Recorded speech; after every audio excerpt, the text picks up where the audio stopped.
Omar had been studying English for 4 years. 4 years, that is not a short time. He had bought courses, he had downloaded apps, he had watched videos every evening after work. He had tried harder than most people he knew, and after 4 years, he was still intermediate, still stuck somewhere in the middle, not a beginner anymore, but nowhere near fluent, just stuck. The thing that hurt most was not the slow progress. It was watching other people move faster. At his language school, there was a woman named Priya. She had started 6 months after Omar. 6 months. But somehow, by the end of the first year, she was already having real conversations. Comfortable ones, natural ones. The kind Omar had been working toward for 4 years. He watched her laugh at a joke the teacher made in English. He had not understood the joke. He smiled anyway. That evening, he did not open his study app. He just sat on his couch, and for the first time in 4 years, he thought about stopping. The thought came back the next day, and the day after that. He started asking himself questions he had never let himself ask before. Maybe English is just harder for some people. Maybe 4 years is long enough to know if something is working. Maybe the time I spend on English could go toward something else, something I might actually be good at. Each question felt reasonable. Each question felt like giving up. He could not tell the difference anymore. One Friday evening, Omar went to his usual coffee shop. He sat in his regular seat. He ordered his regular coffee. He opened his laptop. He stared at his English study app for a long time. Then he closed the laptop. He pulled out a notebook instead. At the top of the page, he wrote one question. Why did I start? He sat with that question for a while. Then he started writing, not in English, in his own language. He wrote about the first reason. He had wanted to travel without feeling lost. He wrote about the second reason. He had wanted to read certain books in their original language. He wrote about the third reason. This one was harder to write. He had wanted to feel like someone who could move through the world more freely. Someone who was not limited by language. He looked at what he had written.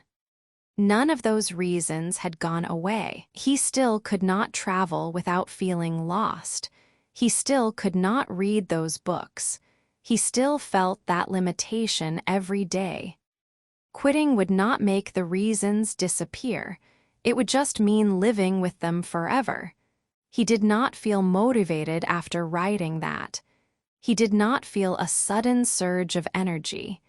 He just felt quiet and clear. He opened his laptop again. He did not open the study app. He opened his email instead. He wrote a short message to a language exchange partner he had been avoiding for weeks. Sorry for the delay. Are you still available to talk this weekend? He sent it before he could change his mind. The reply came the next morning, of course. Saturday at 3, Omar stared at the message. He felt the familiar fear start to rise, but underneath it, something else, something small, something he had almost forgotten.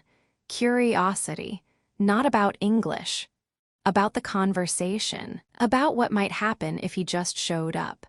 The call on Saturday was not great. Omar stumbled through most of it. He lost his train of thought twice. He spent 10 minutes talking about his job and still was not sure he had explained it correctly, but at the end of the call, his exchange partner said something. You know, your English is better than you think. Omar almost said thank you and moved on, but something made him ask. What do you mean? I mean you never stop, she said. Some people I talk to, when they lose a word, they freeze. You just keep going. You find another way. That is actually hard to learn. Omar did not say anything for a moment. He thought about 4 years of feeling stuck. He thought about Priya laughing at the joke. He thought about the notebook and the 3 reasons. I almost stopped, he said. She was quiet for a second. I know, she said. Most people do at some point. The ones who don't quit are not the ones who find it easy. They are the ones who find a reason that is bigger than the difficulty. Omar did not become fluent that weekend. Progress stayed slow. Some weeks he felt like he was moving. Some weeks he felt exactly the same as the year before. But something had changed. Not his English. His relationship with the weight.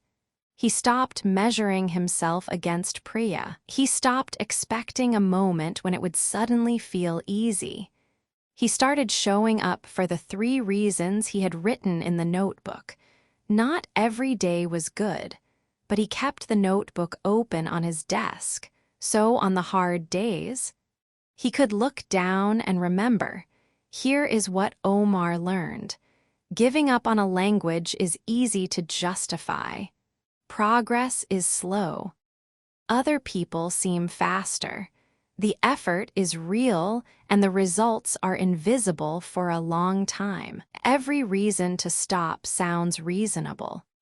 But here is the thing about language learning that nobody tells you at the beginning.